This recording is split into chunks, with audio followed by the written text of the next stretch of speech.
स्वागत है आपका नई धारा रेडियो की एक और पॉडकास्ट श्रृंखला में। यह श्रृंखला नई धारा के संस्थापक श्री उदयराज सिंह जी के साहित्य को समर्पित है।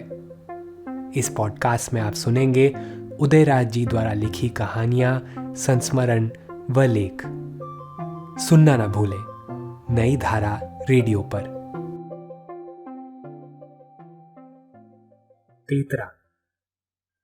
तेतरा मेरी माँ की एडीसी थी। उनके साथ साथ साए की तरह चलती और उनके हर काम में हाथ बटाती। बड़ी प्यारी गांव की बेटी थी और कोई काम करने में उसे हिचक या लाज नहीं होती। अपने मैके आरा से जैसे ही मेरी माँ की गाड़ी हम बच्चों के दल बल के साथ सूर्यपुरा गढ़ के फाटक पर रुकती, पूरा पर्दा किया जाता और तब वे धीरे धीरे अंदर घुसती। पिताजी अपने कारिंदों से मिलने जुलने, काम समझने समझाने बाहर ही रह जाते और मुझे वे फाटक पर भेजती कि किसी चपरासी से कह दूं कि वह दौड़कर तेतरा को बुला लाए। हमारे गढ़ से सटे हुए ही तेतरा का घर था। वह गांव के एक प्रतिष्ठित ब्राह्मण की बेटी थी। उसके पिता की आर्थिक स्थिति कभी भी अच्छी नहीं रही। खबर पाते ही वह झट दौड़ती चली आती और माँ के साथ सब सामान मोटर से उतारकर अंदर अम्मा के आंगन तक पहुंचाकर उन्हें संभाल कर रखने और हमें नहला धुलाकर कपड़े बदल देने का सारा काम झट कर देती। तब तक अम्मा की और परिचारिकाएं उनके आगमन की जैसे जैसे सूचना मिलती झट पहुंच जाती। फिर बाकायदा प्रतिदिन का खटराग शुरू हो जाता। मेरे पिताजी खाने के मामले में समय के बड़े पाबंद थे और पहले अम्मा तेतरा से उनका खाना बनवाने का पूरा सामान मंगवाती और अपने चौके में चूल्हा जलवा देती। जब तक माँ जिंदा थीं, उन्हीं के हाथ का बनाया भोजन पिताजी बड़े चाव से खाते रहे। इसलिए उनका खाना तो वे खुद बनाती, मगर तेतरा अमावस के आने तक उन्हें ऊपर से सहायता देती रहती। अमावस गांव की एक दूसरी ब्राह्मणी लड़की थी, तेतरा से बड़ी, जो माँ के चौके का भार संभाले रहती। इसी बीच तेतरा बच्चों के साथ बैठकर हमें किस्से कहानी भी सुनाती और एक एक गिलास दूध भी गले से अंदर पहुंचवा देती। तेतरा अभी किशोरी है, मगर फुर्ती में बड़ों के कान काटती। पतला छरहरा बदन, गोरा शरीर, शरीर की चौड़ी हड्डियां, सुंदर नाक नक्शा। गांव की बेटी होने के नाते साड़ी और ब्लाउज ही पहनती। उसके ज्यादातर कपड़े अम्मा के दिए ही होते। सिलाई पुराई और तरह तरह के खाने के व्यंजन बनाना अम्मा की बहुत बड़ी हॉबी थी। तेतरा गांव भर की समवयस्क ब्राह्मण कुमारियों को जुटा देती। दरी बिछ जाती और वे तरह तरह के तोता मैना, गुड्डा गुड़िया, बटुआ आदि बनाती रहती। झुनझुन दीदी की शादी में ससुराल जाने वाली पिटारियों को भरने के लिए। दीदी का विवाह तो अभी बहुत दूर था, मगर माँ इस सिद्धांत की कायल थीं कि बेटी जन्मी नहीं कि उसके विवाह की तैयारी उसी दिन से प्रारंभ हो जाए। कपड़े गहने बनवाना, हर अच्छी चीज को बचा बचा कर रखना माँ का काम, और बेटी के बाप के जिम्मे काम रहता कि पैसे पैसे बचाकर बेटी की शादी और दहेज के लिए जमा करना। तेतरा, बगेसरा, राजमुनि, अमावस, वंशी इत्यादि गांव की दर्जनों ब्राह्मणी छोरियों को माँ और छोटी माँ इसी काम में भिड़ा देती। माँ को खुद कढ़ाई बुनाई और कुरुस कांटी के काम का बहुत शौक था, इसीलिए उन्हें खुद अपने हाथों सिखाती और फूल कसीदे बनवाती। खिलौनों तथा बटुओं पर मोती पोत के काम भी बताती और उनसे करवाती। उन दिनों गांव का वातावरण आपसी सद्भाव तथा भाईचारे की भावना से ओतप्रोत था। ग्राम पंचायत के चुनावों ने गांव की संस्कृति को आज की तरह विकृत नहीं कर दिया था। फिर आज और बीते हुए कल में यह भी फर्क था कि उन दिनों हमारी ज़रूरतें और मांगें भी बहुत कम थीं। माँ महीने में 15 दिन तो व्रत ही रह जाती थी। एकादशी, प्रदोष, वट सावित्री, सोमवती, अमावस्या, कार्तिक स्नान आदि का सिलसिला अन्य अनेक पर्वों के साथ साथ बराबर चलता रहता और तेतरा उनके पूजा के सामान इत्यादि भोरे भोरे नहा धोकर जुटाती रहती। जब से बहनों की शादी के शगुन उठते, माँ के इशारे पर तेतरा गांव की अन्य बेटियों के साथ कभी मंडप के ये गीत गाती।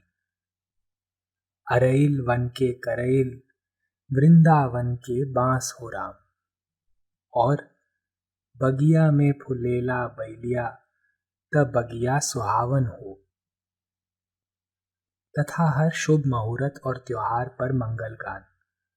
कभी कभी बुजुर्गों की, खासकर छोटे बाबूजी की नजर बचाकर बड़े जानदार ये झूमर गाकर सुनने वालों को झकझोर देती। उसमें उमंग में आकर रुखिया भी घुंघरू पहनकर हाव भाव दिखाती, गाती और नाच उठती। गांव की अन्य युवतियां भी खूब भाग लेती।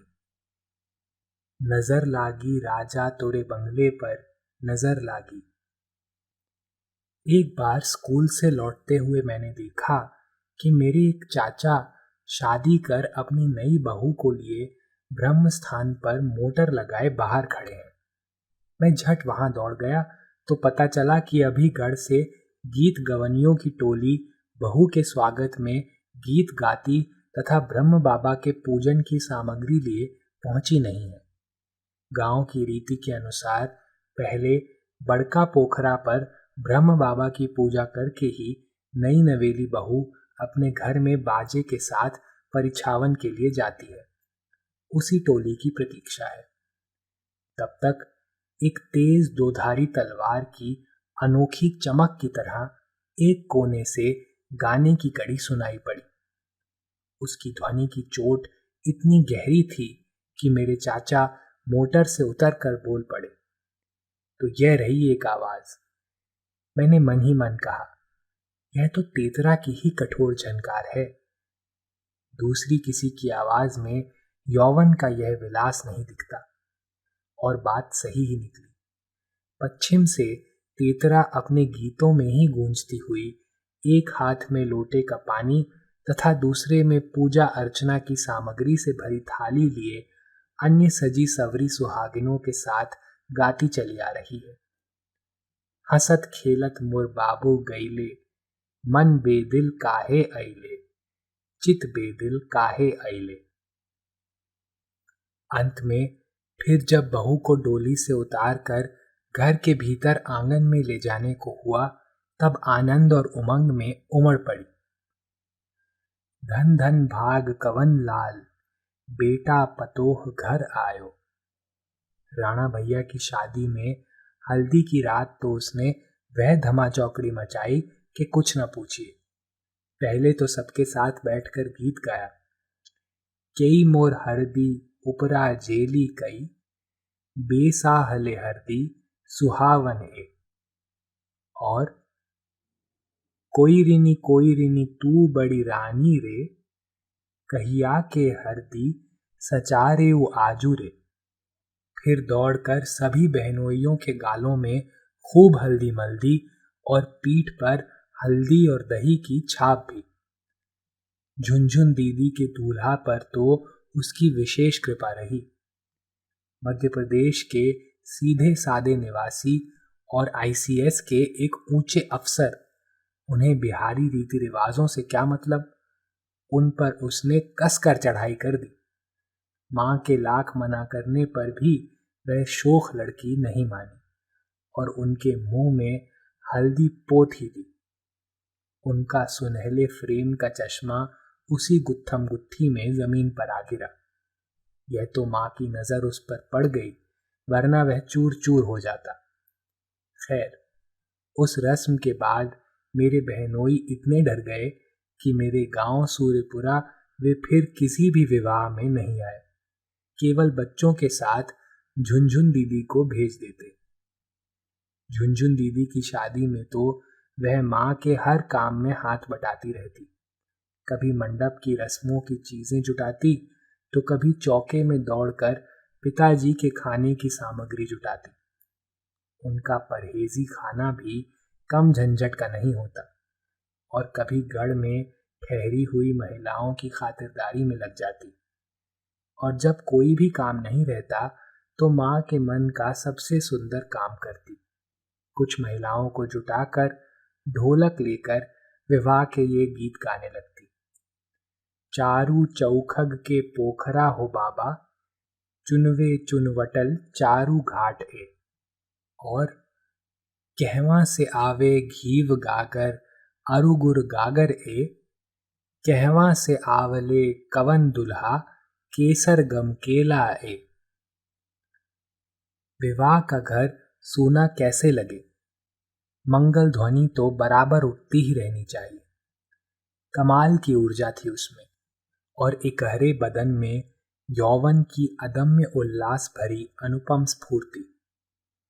आधी शती बीती एक घटना मुझे आज भी खूब याद है। झुनझुन दीदी का विवाह खुशी खुशी संपन्न हो गया। बारात बहुत छोटी थी। मध्य प्रदेश के लोग उत्तर प्रदेश तथा बिहार के लोगों से बहुत सीधे होते हैं। उन्हें कोई लाम काफ नहीं। उन्होंने महफिल में बैठने से इनकार किया और स्कूल हॉल में मल्लिक लोगों का भजन गायन सुनना ज्यादा पसंद किया। मगर बेटी के विवाह की सबसे बड़ी वेदना भरी समाप्ति बेटी की विदाई होती है। उस अवसर के लोकगीत बिंधे हुए हृदय पर नमक छिड़कने का काम कर देते हैं।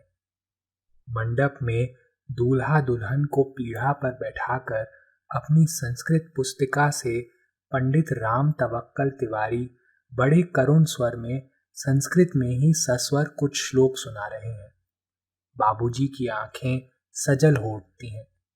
पीछे खड़े मुझसे पूछ बैठते हैं, समझ रहे हो तिवारी जी क्या पढ़ रहे हैं? नहीं।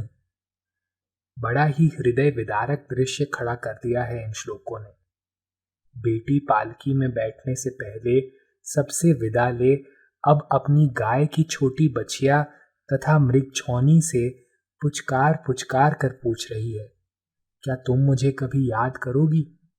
फिर अपने हाथ से रोपे हुए कदली के पेड़ से लिपट कर फिर वही बात पूछती है, इत्यादि इत्यादि। मेरी भी आंखें लोर से भर आईं। उधर तेतरा ने अपनी टोली लिए वेदना की स्वर लहरियों को अपने कातर कंठों से उस आंगन में ऐसा लहरा दिया कि बारातियों को भी रुला दिया। आखिर बेटी का बाप तो वहां हर कोई था। तेतरा ने कांपते हुए स्वर में प्रारंभ किया, काहे के दुधवा पियव्वले बाबा, काहे के कईल दुलारे। फिर केकरा ही रोवले गंगा बड़ियली, केकरा ही रोवले अनोरे। अंत में यह गीत जो उसने गाया तो सबकी जेबों से रुमाल निकल आए। उनके अखियां से लोरवा गिरत हुई है ना, उनके गजमोती अचरा भिजत हुई है ना, फूल परिजतवा झरत हुई है ना, लड़कियां के नेहिया टूटत हुई है ना। तेतरा की शादी शायद किसी अच्छी जगह नहीं हुई। मुझे इसका पूरा पूरा ज्ञान नहीं, क्योंकि सन 1938 में मैट्रिक पास करते ही मैं शहर कॉलेज में चला गया और छुट्टियों में ही गांव आता।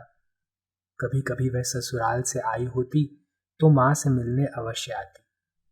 मैंने देखा उसके चेहरे पर ना वह पहले की स्फुरना है, न शरीर में वह बिजली की सी चमक। वह मुरझाई, बहुत थकी सी लगी। वैसे वह प्रयास यही करती कि वह स्वस्थ और प्रसन्न दिखे, परंतु जो है ही नहीं वह कैसे चमके, कैसे महके। अपने परिजनों से मिलकर फिर वह ससुराल चली जाती। उसका कोई अता पता नहीं मिलता। देहातों में लोग आज भी यही सोचते हैं, बेटी पराई होती है, उसका सर्वस्व उसका पति ही है, उसकी ससुराल ही है। मैके से जितनी जल्दी धागे टूट जाएं उतना ही शुभ है। इसी शुभ के चलते कितनी बेटियों का आज भी अशुभ हो रहा है। तेतरा का भी एक दिन वही हुआ। विवाह के कुछ ही साल बाद असमय ही किसी असाध्य बीमारी से ग्रसित हो चल बसी। जब मां से सुना तो मन सन्न हो गया। आज जब विदेश में तेतरा की तरह ऊर्जा से भरी किसी युवती को सार्थक जीवन जीते हुए देखता हूं तो मन ग्लानि से भर जाता है। भारत जैसे विशाल देश में गांवों की ऊर्जा तथा तेज से भरी हुई असंख्य युवतियों का तेतरा सदृश असमय ही निरर्थक अंत होता रहता है, परंतु कहाँ किसी की नजर उस ओर जाती है। अपनी बेटियों की ऊर्जा और प्रतिभा का जितना निरादर इस देश में होता है उतना शायद अन्य देशों में नहीं होता होगा। इस पॉडकास्ट को सुनने के लिए आपका धन्यवाद। हम आशा करते हैं कि हमारी यह प्रस्तुति आपको ज़रूर पसंद आई होगी। अन्य पॉडकास्ट्स, वीडियो इंटरव्यूज़ आदि के लिए नई धारा को सभी सोशल मीडिया प्लेटफॉर्म्स पर फॉलो करें।